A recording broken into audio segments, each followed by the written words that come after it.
At a weekend family gathering, my older sister leaned back in her chair, grinning like she'd been rehearsing her line for days. "You're never going to own real estate," she said.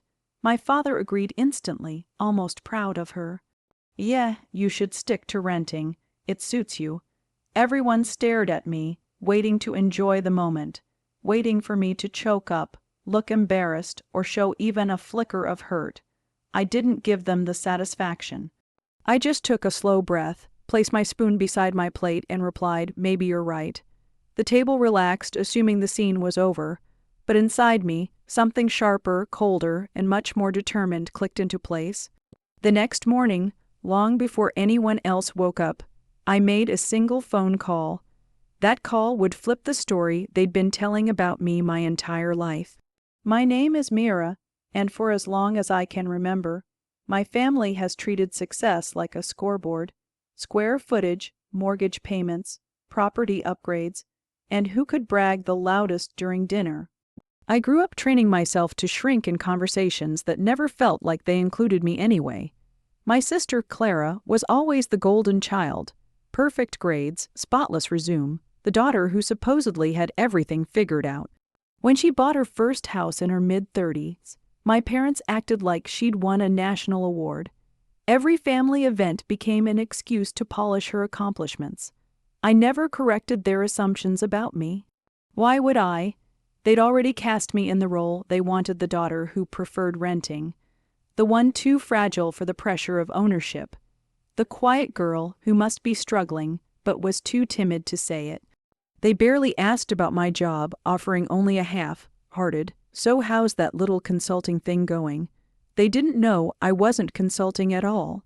I was managing acquisitions, screening tenants, planning renovations, handling budgets, calculating cash flows. Skills none of them ever imagined I had. I didn't keep it a secret because I was scared.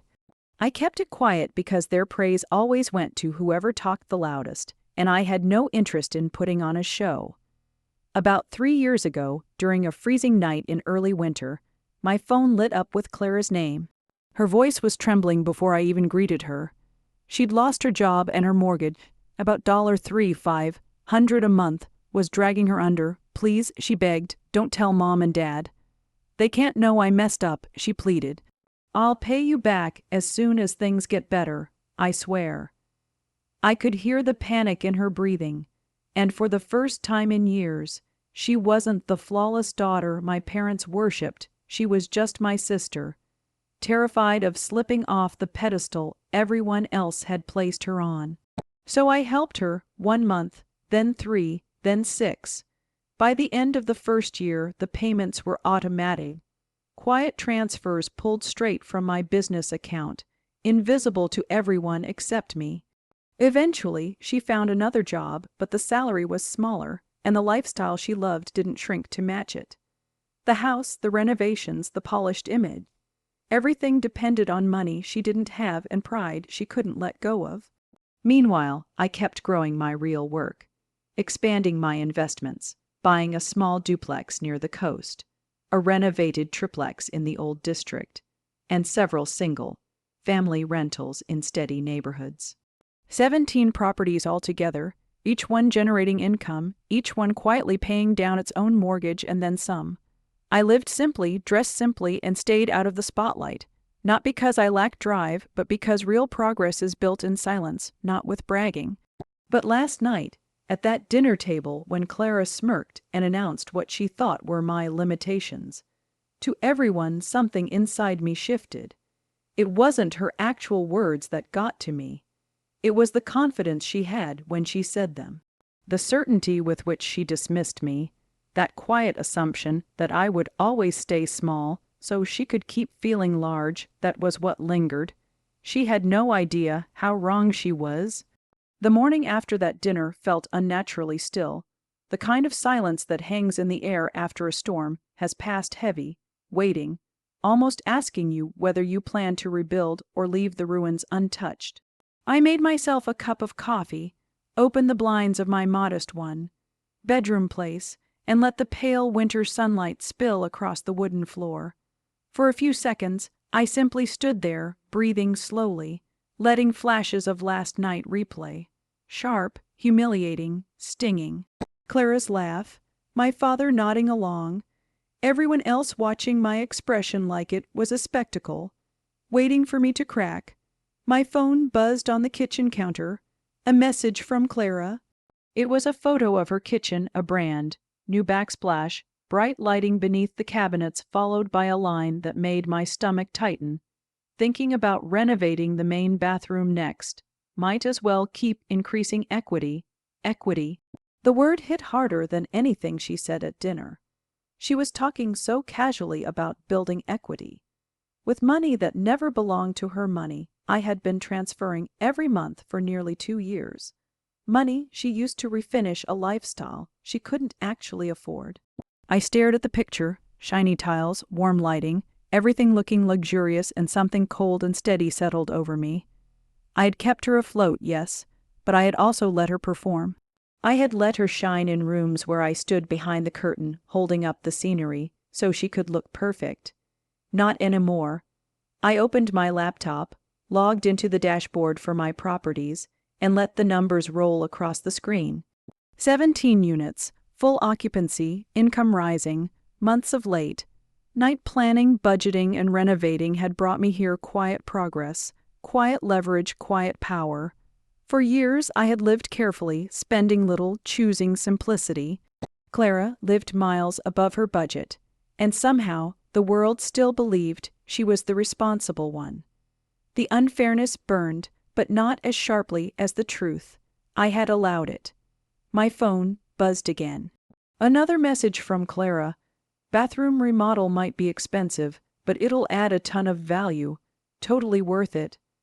I didn't reply. Instead, I tapped on Lena's contact, my long-time property manager.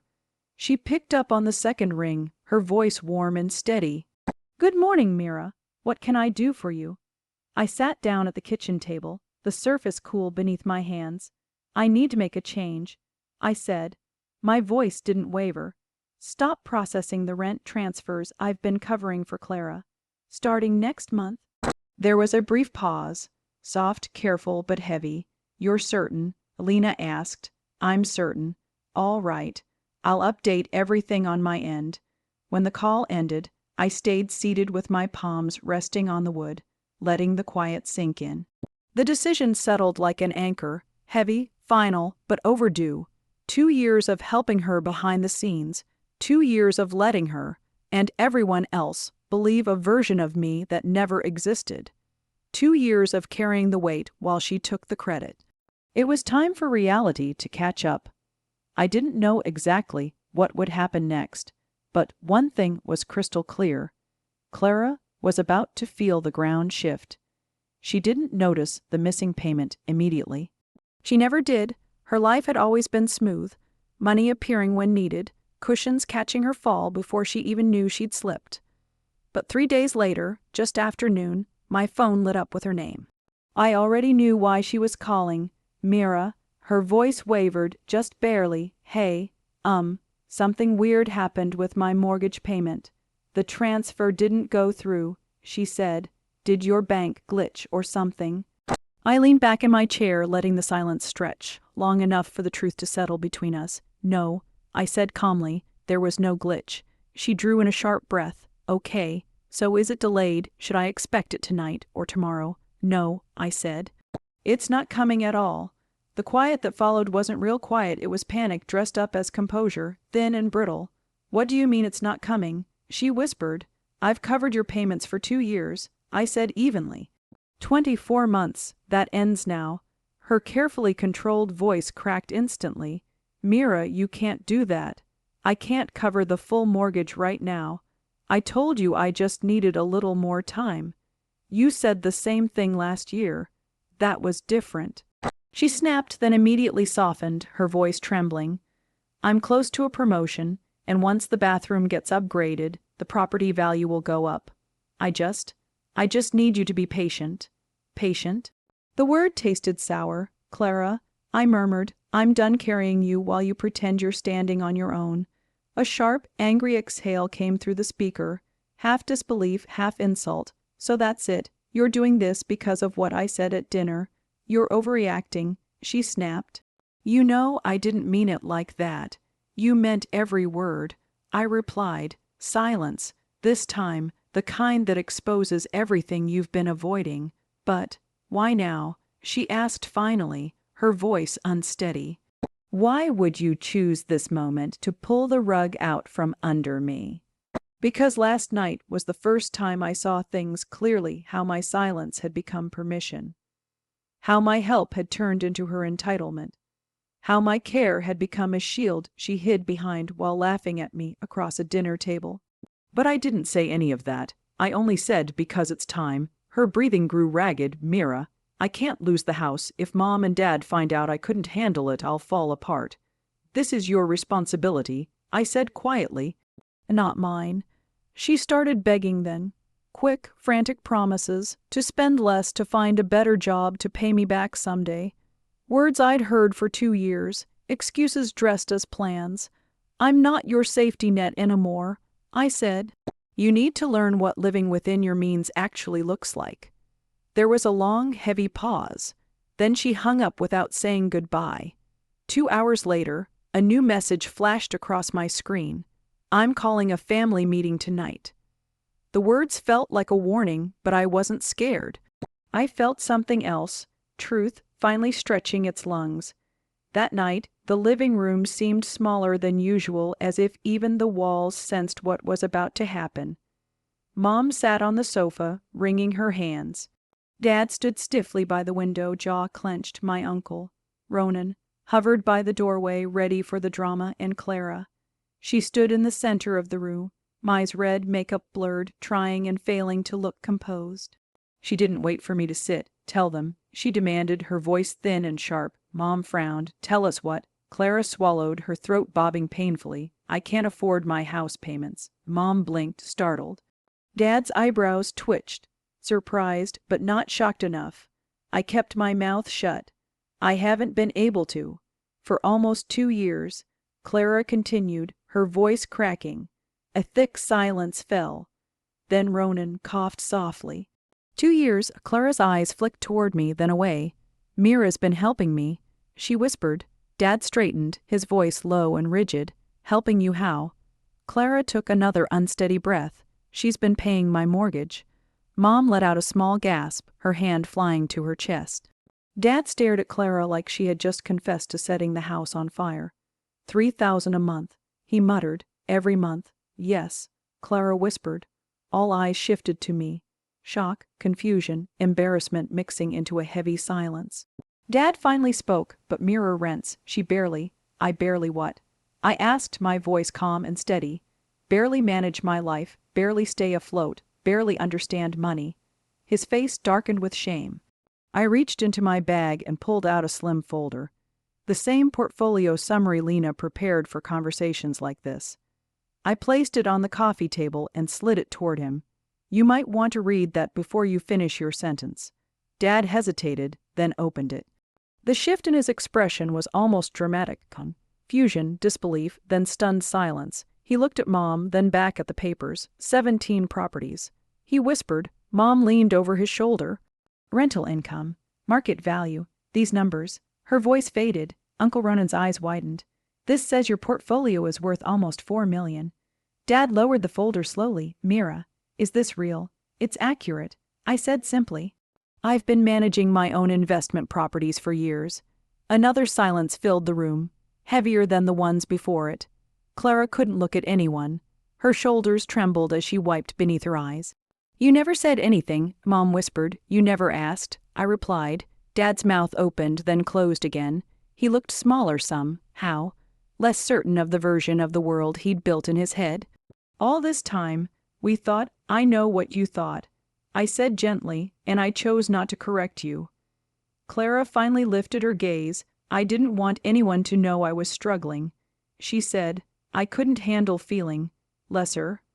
Her voice cracked on the last word. So I let Mira help me, and I kept telling myself it was temporary. But renovations, repairs, everything got more expensive, and you just pretended everything was fine. I finished softly. She nodded, tears spilling over. I'm sorry, I just didn't want to lose the life I worked so hard for. You didn't build that life alone, I said quietly, and that's the real problem. Dad stepped closer, guilt written all over his face. Mira, we've treated you unfairly. Yes, I said gently. You have. Mom's eyes shined with tears.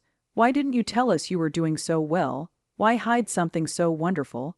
Because I don't need applause to know my worth, I said. But I do need boundaries, and I should have set them sooner. Clara looked at me desperate. So what happens now, can you? Can you keep helping until I get promoted? I'll figure the rest out, I promise. No, I said softly.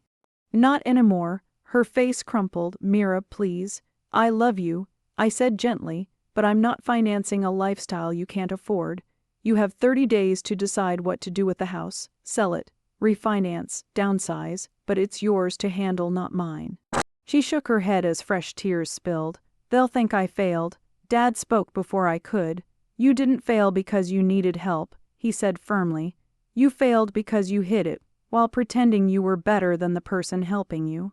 Clara flinched as if my words had struck her physically. Mom moved closer, resting a hand on her arm. Sweetheart, you don't have to impress us, she said gently. You just have to be honest. But I wasn't, Clara whispered. Not for 2 years. And now, I said softly, you get to be.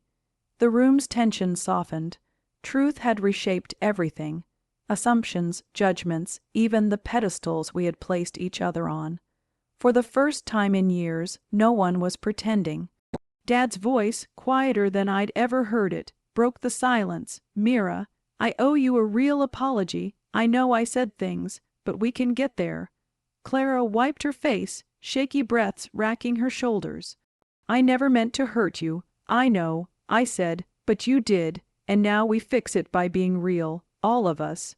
We sat in stillness for a long while. The air felt different, lighter in some corners, heavier in others, but finally honest. And for the first time, that honesty was enough. 30 days passed faster than any of us expected. Clara tried everything, budgeting, side jobs, late-night applications, but her old lifestyle didn't match her income. When the house went on the market, she cried quietly as she packed boxes. Not tears for losing a home, but tears for facing the truth without a safety net. I helped her move, not with money, but with my hands carrying lamps, taping boxes, loading the car. Between breaths, she apologized again. This time it was real. I thought selling meant I failed, she said, standing in her empty living room. But maybe failing was pretending I didn't need help. It's not failure, I told her. It's alignment. Your life finally matches your income. That's stability. Her new condo was smaller, simpler, but peaceful in a way the old house never was. No crushing payments, no silent panic, no performance. Even my parents changed.